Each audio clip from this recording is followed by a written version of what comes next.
Cheers. Cheers. So, over the past 11 days or so, Avatar Aang came out. And the first thing that we've had in animation wise since the end of Korra. And you and I have watched it twice. Yeah, so it was so good the first time. I think it was just a couple days after we're like, let's go watch it again. Yeah. And I honestly would have watched it back to back. I thought it was amazing.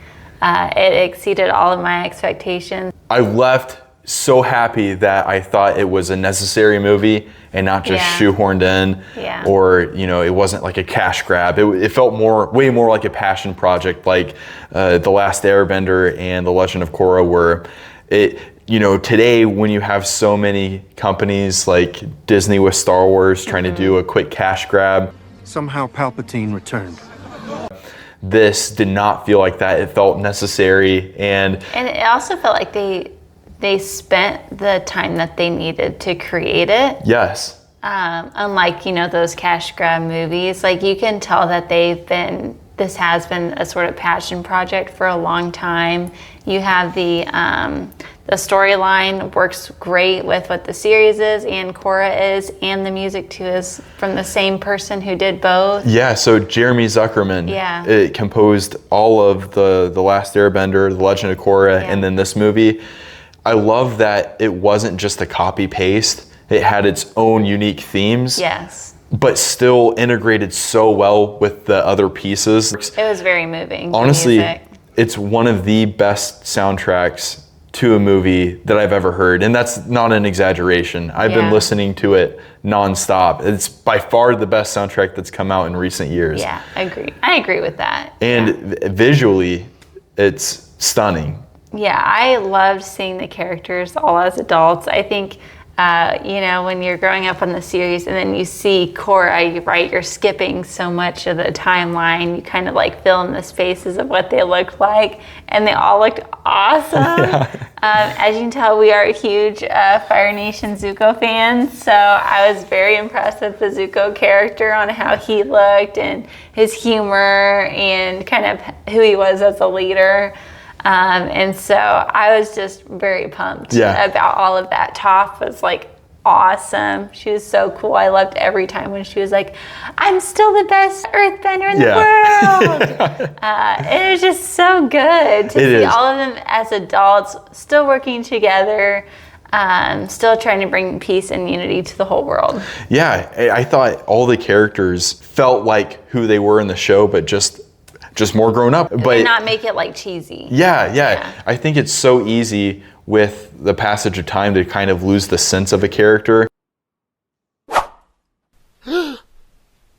But this movie lost none of that. Team Avatar is so close knit, but with Aang and Katara, they're in love, and it's so. You picked up on that a lot. Yeah, I love seeing like just the magic between the two, and kind of even also the tension in relationship to like be in love with the Avatar from Katara's perspective, and now she kind of has that like protector role over him to make sure that like, hey, bring it down a notch in some ways, or like, hey, come back we don't need to go into this storm. Let's turn around. This is not worth it.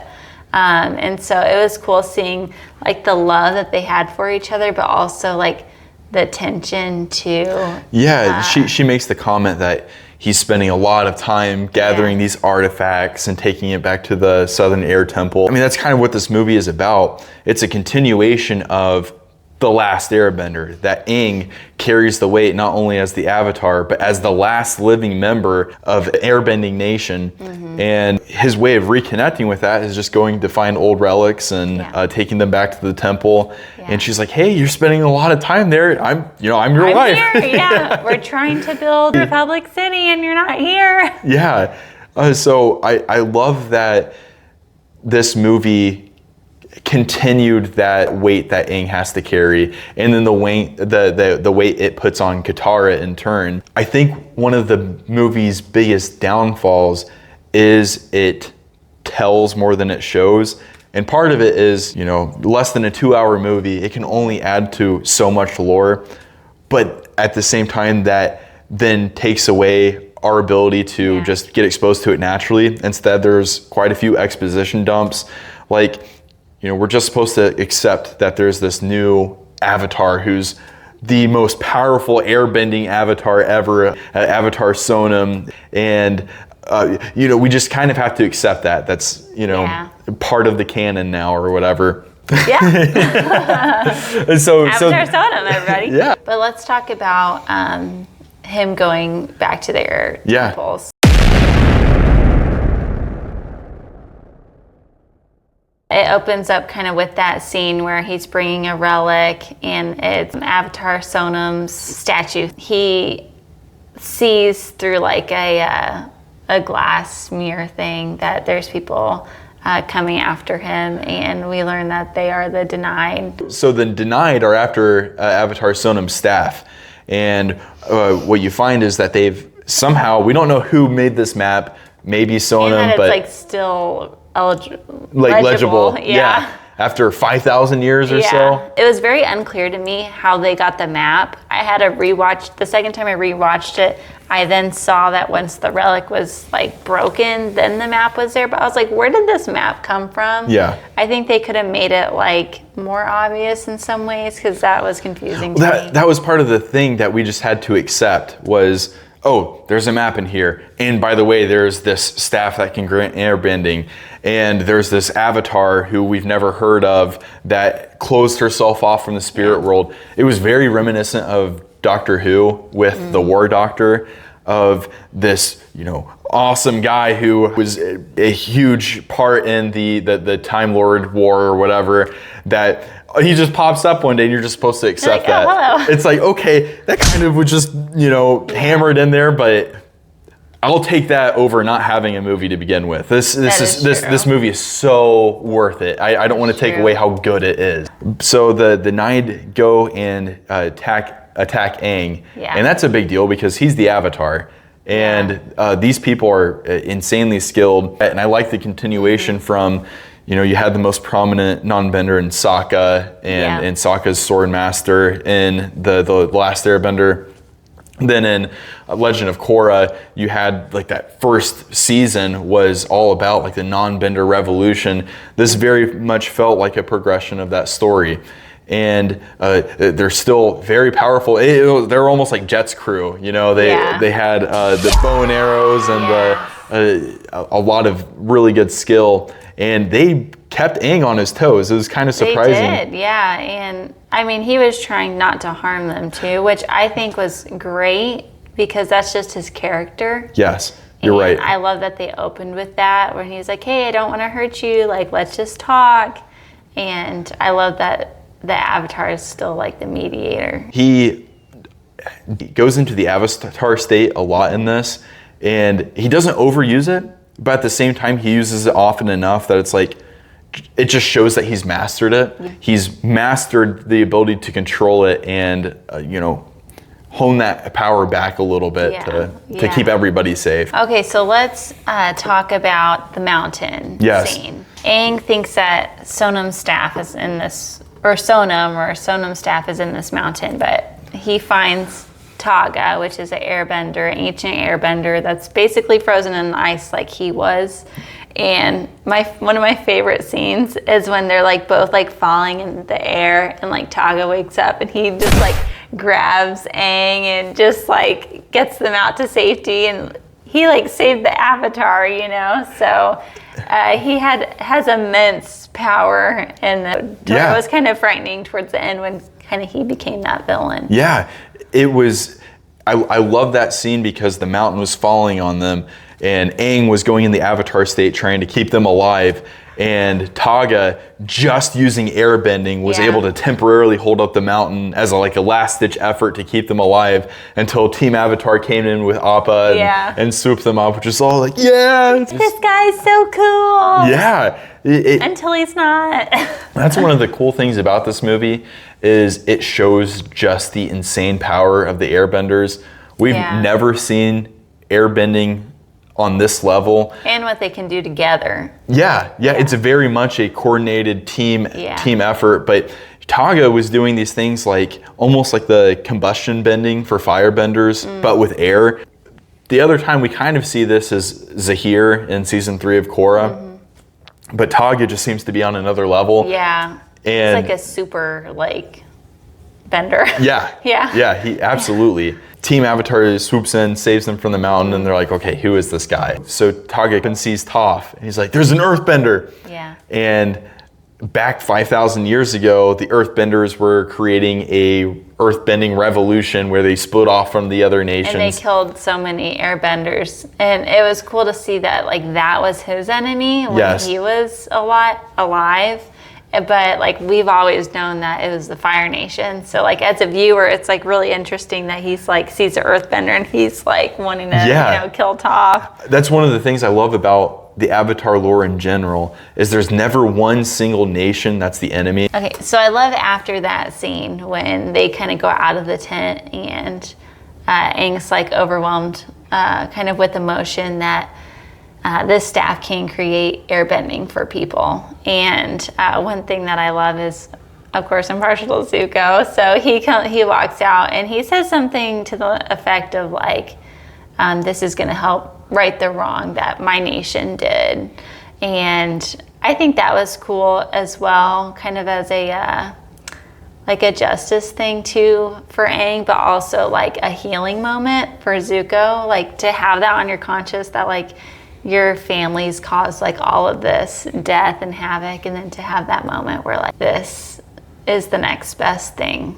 He was so happy about it, and he in some ways it was a full circle moment for him. Aang finally gets the relief that he doesn't have to hold on to the weight of being the last, or at least the perspective of being the last airbender, that more can be granted the ability to airbend.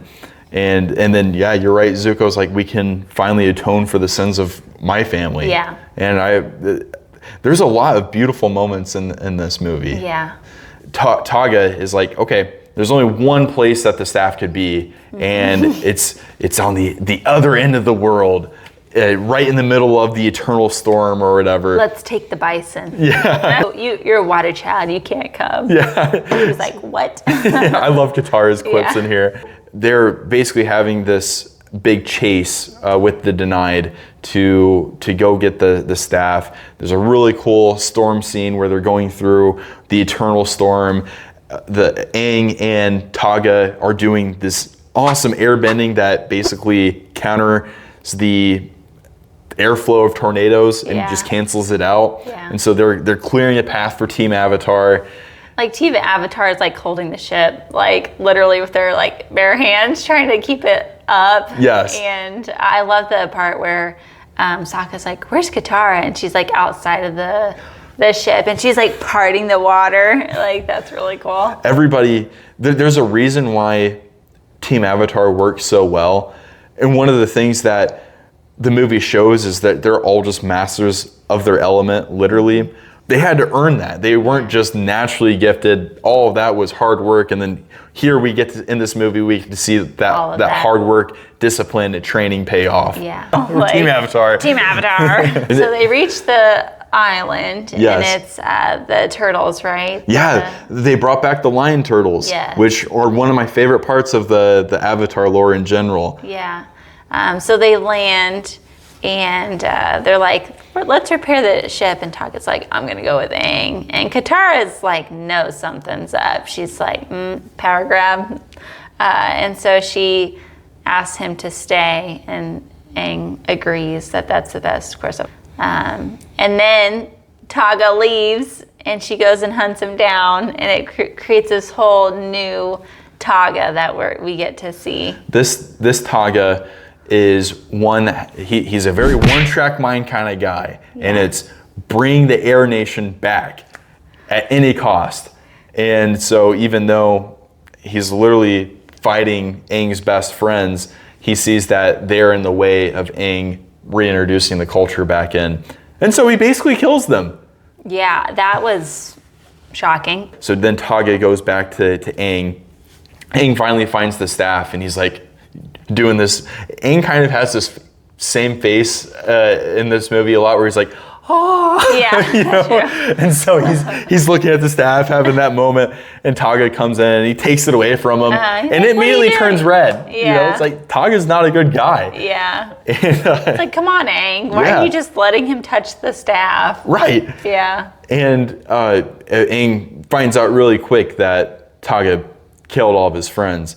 And so Taga and Aang have this fight, and it's a very quick fight. Taga very easily gets the upper hand, which again just shows that Taga is on if you can beat not only 4 insanely powerful benders, but then fully mastered Avatar Aang. Yeah. I mean, he was even in the Avatar state. Yeah, and right. He couldn't keep up. Yeah. And was he like killed, quote, quote, in the Avatar He was state? so I think he was not killed in the Avatar state because he was starting to get put into the Avatar cycle. Oh, okay. So I think he was succumbing to his wounds outside of the Avatar state.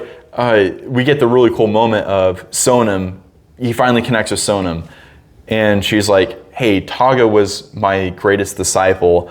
He was the first of the airbenders that I granted the ability to airbend with the staff. He saw these atrocities of the air nomads trying to be the peacekeepers of the world, and then just them getting killed. And that, I like that it wasn't just the power that corrupted him, it was the power in tandem with seeing everybody die.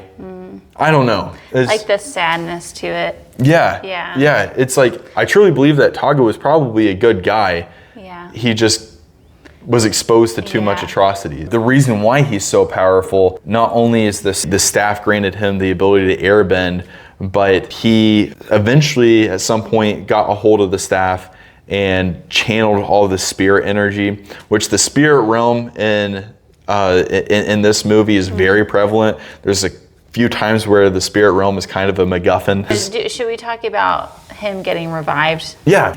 It was interesting because you see all of them get killed, right? Team Avatar, and then somehow magically Katara's okay, and she gets to heal everybody with this magic water because they're in like this most spiritual filled place ever, and you're like, oh, okay. Like, I'm glad it happened. I'm glad they're all alive, but it's like, how can you can bring people back from the dead? Like, that was one of the examples of them just explaining to us what happened. It's like, oh, this water was spiritually filled. It enhanced my healing abilities. Okay, we can buy that, but I wish we had more time with that.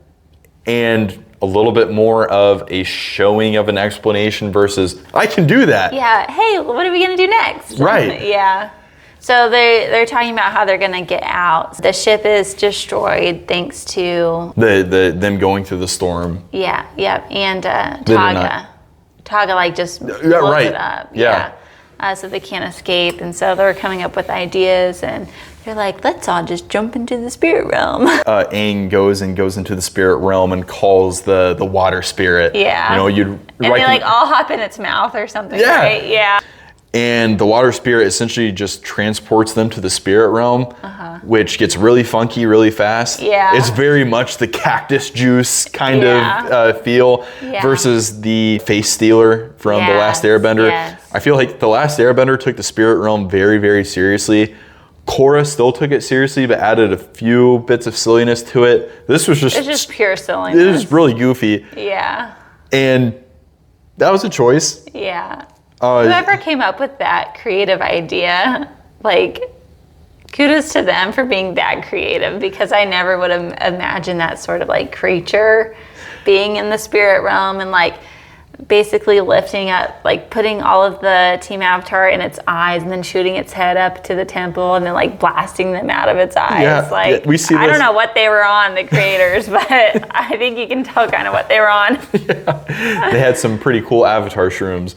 By the way, Taga got to the Denied, granted them airbending abilities, and his idea is to plant the Sonam's temple right on top of Republic City as a big, we're here now. So then that's how they get back into reality. Yeah, they go into this spirit creature's eyeballs and get shot up into them. Yeah, and then the temple comes back to Earth, and it's like, okay, that was kind of weird. They get back to Sonam's temple, and we get to our final showdown of Team Avatar versus Taga and the newly powered up Denied with airbending abilities. That was another big con for me for the movie, was that the Denied are instantly masters at airbending, which they kind of have their eyes lit up blue, and it's like, okay, maybe the spirit realm is just making them masters or whatever.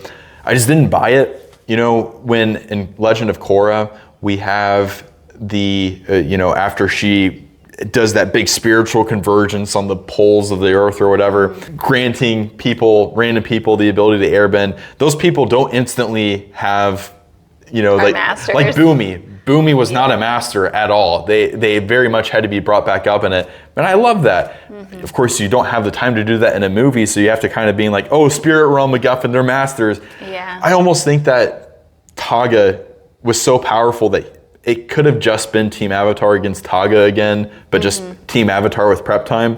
Versus having the Denied in there. The Denied, yeah. That final fight, I loved. Even though I wasn't a big fan of how the Denied got their powers, Toph was a total boss. Yeah. ZUKO looked great as always. All of Team Avatar got their chance in the spotlight, but the real battle, the real star of the show was Aang versus Taga.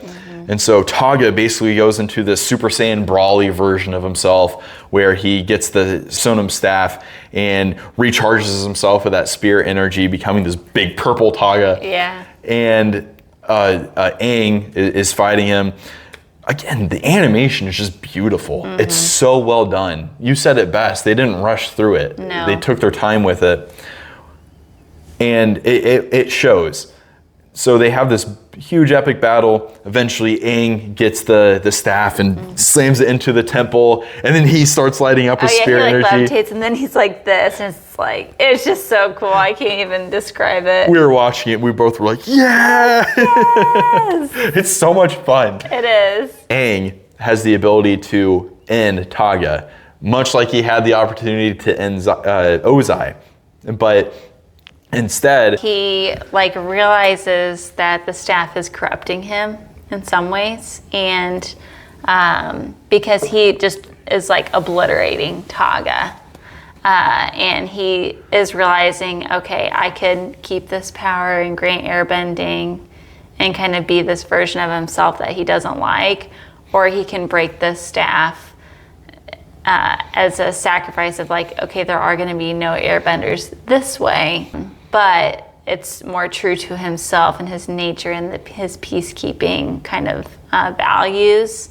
And so he decides to break that staff, but he didn't. And that just goes to show his nature. Yeah. And even at the end when Taga is being lifted into the spirit realm, it's they had an understanding of one another, and they weren't even, it's not like they were friends, but they weren't mad at each other. They both realized that they were after the same goal, to reintegrate airbending into the world, or the airbending culture. Yeah.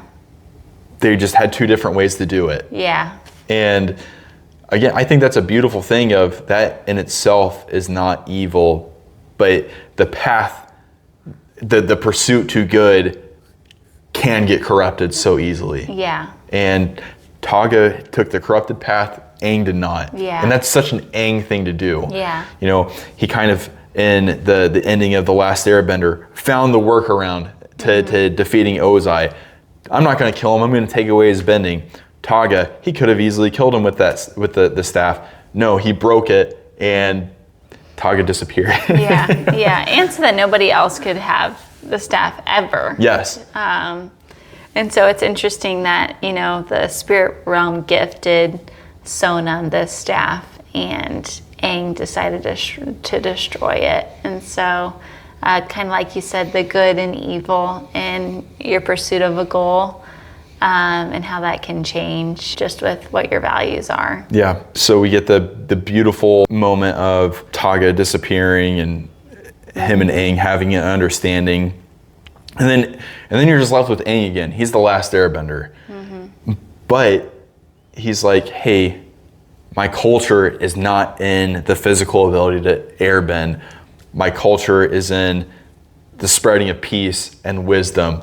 I might not be able to bring airbending back, but I can bring my culture back. I love that. We have these new airbending acolytes that are following Aang, and they start going to different temples to collect pieces. Avatar Sonam is back in connection with the Avatar line in the spirit world, and she had tipped them off to, hey, you should visit this super ancient air temple. And they find more bison, and it's such a cool moment because here Aang has lost, everything. He's lost Airbender. We think Appa is the last air bison. Is that what it's called? Yeah, flying bison. Flying bison, yeah. And but they come upon this meadow, and there's so many bison. There's like baby bison. They're like so cute, and Appa is just like, vroom, he's like so happy, and it's really cool that even though Aang didn't get that, Appa did get that, and they're able to bring that back to Republic City and the world as part of that culture. So it was like a full circle moment of like how even though it didn't work out for Aang, he still got something like beautiful out of this whole endeavor. And it helped bridge the gap between The Last Airbender and Korra, where in Korra, we have his son Tenzin leading the new Airbenders, which, in the early season was basically just Aang's offspring. But they had flying bison, and we're like, okay, how did they get flying bison? Where did Appa go? Appa? And so they go to this temple and find the bison, and it was like it was a tearjerker for me. There were so many beautiful moments in this movie that were genuinely earned. Yeah, I agree. It wasn't, this movie at the end of the day, it wasn't nostalgic driven, where you have so many things today driven by the success, relying on you to be nostalgic about it. This movie just expanded upon the lore, added new lore. We still had the nostalgia, but this nostalgia came naturally. It wasn't because they threw it in your face. It was, this is a continuation of our favorite franchise. Yeah. And it felt so earned. One of my favorite scenes in the movie is when they're in the sky going to the end of the world, and the music is playing, and you can just see the airways of where they're traveling, and it's like the ship is just a little dot in this like massive sky, and there's like sun setting and the music, and it's just such a beautiful and peaceful moment. And it's like that's what Team Avatar has been like working their whole life toward, is this just like ultimate peaceful moment. Yeah. And so that was my favorite episode, I would say. Yes. Or my favorite scene. To kind of wrap everything up, the movie is visually stunning. It's a beautifully hand-drawn movie, 2D animation, which we need more of. That is a lost art that this movie shows can still punch way above its weight class. The musical composition is, again, among the best I've ever heard.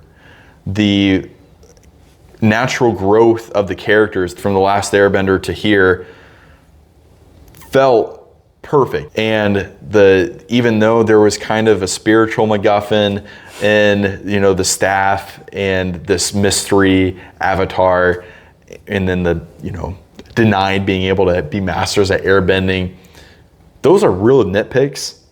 Overall, I loved the movie. Yeah, I loved it. You want to give your rating? Mine would definitely be shelf-worthy. Is that a rating? Yeah. Okay, yeah, mine would definitely be shelf-worthy because I love Avatar, okay? I've already watched it twice. We've been listening to the soundtrack over and over for days, and I think everybody should watch it and have it easily accessible. And that is my opinion. She's totally right. I would say it's a modified, genre fans only, must watch twice. The reason I give it that is I don't think I could show this to Nana and Papa and they'd be like, whoa, this is the best movie ever. maybe they would if they saw The Last Airbender and The Legend of Korra and then led into this.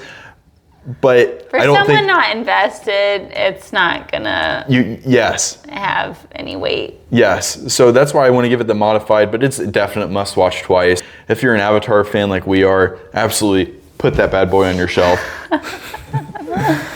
Yeah, agreed. This was fun. So, absolutely date night worthy at the very least. Shelf worthy, must watch it twice.